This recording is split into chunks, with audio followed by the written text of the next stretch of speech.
25 जून 1975 को इंडिया ने एक ऐसा अनप्रेसिडेंटेड इवेंट देखा जिसने इसके डेमोक्रेटिक फाउंडेशंस को हिलाकर रख दिया। प्रधानमंत्री इंदिरा गांधी ने इंटरनल इमरजेंसी का ऐलान कर दिया। भाइयों और बहनों, राष्ट्रपति जी ने आपातकाल की घोषणा की है। फंडामेंटल राइट्स सस्पेंड कर दिए और देश को अंधेरे में धकेल दिया। यह पीरियड, जिसे बदनाम तरीके से द इमरजेंसी के नाम से जाना जाता है, इंडियन हिस्ट्री में एक कंट्रोवर्शियल और डीपली अनसेटलिंग चैप्टर बना हुआ है। द इमरजेंसी पॉलिटिकल टर्मोइल और सोशल अनरेस्ट का समय था। इंदिरा गांधी ने डिसेंट को दबाया और अपनी पावर को मजबूत किया। इस डिसीजन ने लाखों लोगों के जीवन को प्रभावित किया और इंडिया के डेमोक्रेटिक फैब्रिक पर एक अमिट छाप छोड़ी। द इमरजेंसी डर और अनिश्चितता का दौर था। द इमरजेंसी के सीड्स 1970 के दशक की शुरुआत में इंडिया को अपनी चपेट में लेने वाली पॉलिटिकल टर्मोइल में बोए गए थे। 1971 में लैंडस्लाइड विक्ट्री के बाद इंदिरा गांधी को बढ़ते डिसेंट और ऑपोजिशन का सामना करना पड़ा। अर्थव्यवस्था चौपट थी, बेरोजगारी बड़े पैमाने पर थी और भ्रष्टाचार के आरोपों ने उनकी सरकार को घेर लिया। 12 जून 1975 को इलाहाबाद हाई कोर्ट ने इंदिरा गांधी को इलेक्टोरल मैलप्रैक्टिस का दोषी पाया।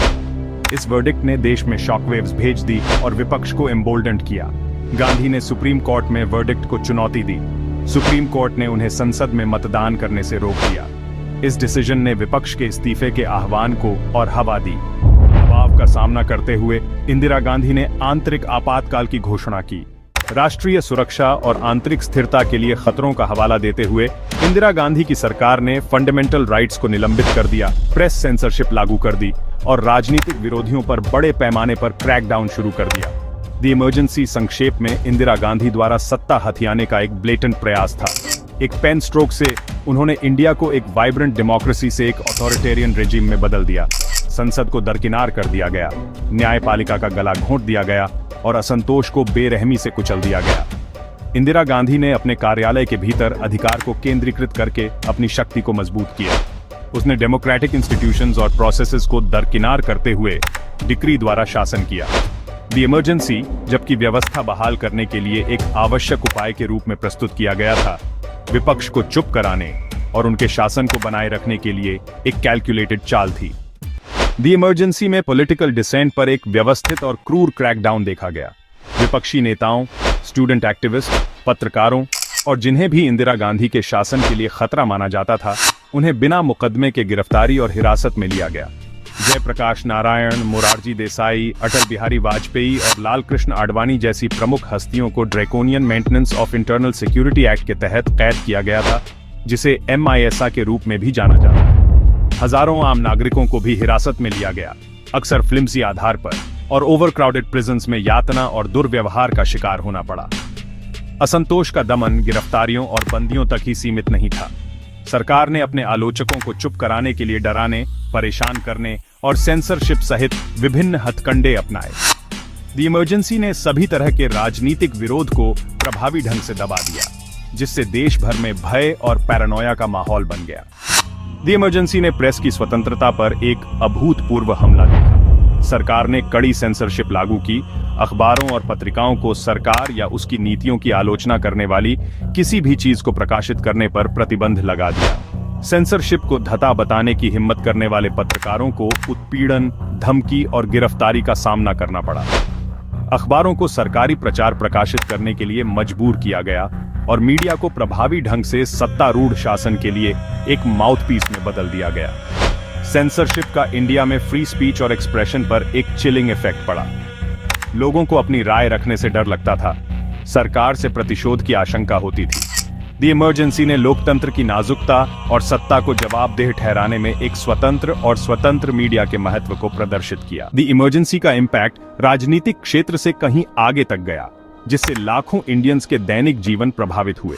सरकार की ऑथोरिटेरियन पॉलिसीज के कारण व्यापक मानवाधिकारों का उल्लंघन, आर्थिक तंगी और सामाजिक अशांति फैली। द इमरजेंसी के सबसे विवादास्पद पहलुओं में से एक इंदिरा गांधी के बेटे संजय गांधी के नेतृत्व में जबरन नसबंदी कार्यक्रम था। इस कार्यक्रम के तहत मुख्य रूप से गरीब और मार्जिनलाइज्ड समुदायों के लाखों पुरुषों और महिलाओं को अक्सर अमानवीय परिस्थितियों में जबरन नसबंदी का शिकार बनाया गया। द इमरजेंसी में सरकारी अधिकारियों और पुलिस द्वारा सत्ता के व्यापक दुरुपयोग को भी देखा गया। लोगों को मनमाने ढंग से गिरफ्तार किया गया, बिना मुकदमे के हिरासत में लिया गया और यातना और दुर्व्यवहार का शिकार बनाया गया। द इमरजेंसी ने इंडियन मानस पर एक गहरा निशान छोड़ा, अनचेक्ड पावर के खतरों और नागरिक स्वतंत्रता की रक्षा के महत्व पर प्रकाश डाला।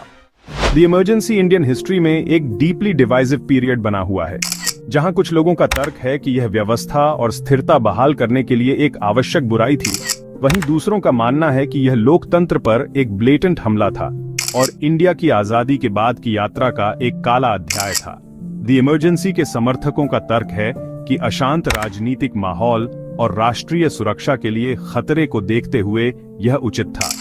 वे द इमरजेंसी के बाद आर्थिक सुधारों और स्थिरता को इसकी आवश्यकता के प्रमाण के रूप में इंगित करते हैं। हालांकि द इमरजेंसी के आलोचकों का तर्क है कि यह डेमोक्रेटिक वैल्यूज और इंस्टीट्यूशंस पर एक अक्षम्य हमला था।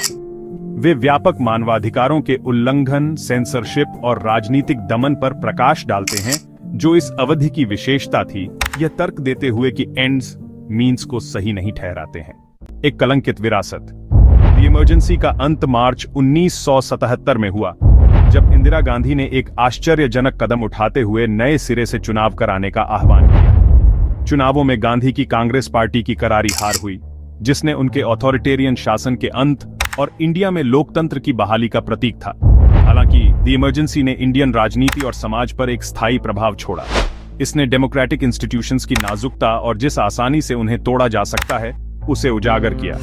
द इमरजेंसी ने डर और अविश्वास की विरासत भी छोड़ी, क्योंकि नागरिकों ने एक ऑथोरिटेरियन रिजीम के तहत रहने के ट्रॉमा से जूझ रहे थे। इंदिरा गांधी की विरासत जटिल और कंटेस्टेड बनी हुई है, जहां उन्हें 1971 के युद्ध के दौरान उनके नेतृत्व और उनके सामाजिक कल्याण कार्यक्रमों के लिए याद किया जाता है। वहीं द इमरजेंसी उनकी उपलब्धियों पर एक लंबी छाया डालती रहती है। द इमरजेंसी का स्थायी प्रभाव लोकतंत्र के लिए सबक। द इमरजेंसी डेमोक्रेटिक वैल्यूज और इंस्टीट्यूशंस की रक्षा के महत्व की स्टार्क रिमाइंडर के रूप में कार्य करता है। यह अनचेक्ड पावर के खतरों, एक स्वतंत्र और स्वतंत्र मीडिया के महत्व और नागरिक स्वतंत्रता की रक्षा की आवश्यकता पर प्रकाश डालता है। द इमरजेंसी लोकतंत्र के संरक्षण में नागरिक जुड़ाव और सतर्कता के महत्व को भी रेखांकित करता है। अपने चुने हुए प्रतिनिधियों को जवाबदेह ठहराना और लोकतांत्रिक प्रक्रियाओं को तोड़ने के किसी भी प्रयास का विरोध करना प्रत्येक नागरिक की जिम्मेदारी है। द इमरजेंसी के सबक आज की दुनिया में विशेष रूप से प्रासंगिक हैं, जहां लोकतांत्रिक बैकस्लाइडिंग बढ़ रहा है। इतिहास की गलतियों से सीखना और मजबूत और लचीला लोकतंत्र बनाने की दिशा में काम करना महत्वपूर्ण है, जो किसी भी चुनौती का सामना कर सके। एक काला अध्याय भविष्य के लिए एक याद दिलाता है। द इमरजेंसी इंडियन हिस्ट्री का एक काला अध्याय था, एक ऐसा समय जब लोकतंत्र को निलंबित कर दिया गया था और मौलिक अधिकारों का उल्लंघन किया गया था। यह भय, दमन और अनिश्चितता का दौर था। हालांकि द इमरजेंसी ने इंडियन लोगों के रेजिलियंस और लोकतंत्र के प्रति उनकी प्रतिबद्धता को भी प्रदर्शित किया। 1977 के चुनाव, जिसमें इंदिरा गांधी की सरकार की हार हुई, लोगों की शक्ति और डेमोक्रेटिक वैल्यूज में उनके अटूट विश्वास का प्रमाण थे। द इमरजेंसी लोकतांत्रिक संस्थानों की रक्षा, नागरिक स्वतंत्रता की रक्षा और सत्ता को जवाबदेह ठहराने के महत्व की स्टार्क रिमाइंडर के रूप में कार्य करता है। इस वीडियो को अंत तक देखने के लिए आपको दिल से बहुत बहुत धन्यवाद। यदि आप पहली बार आए तो हमारे चैनल को सब्सक्राइब जरूर कर लीजिएगा।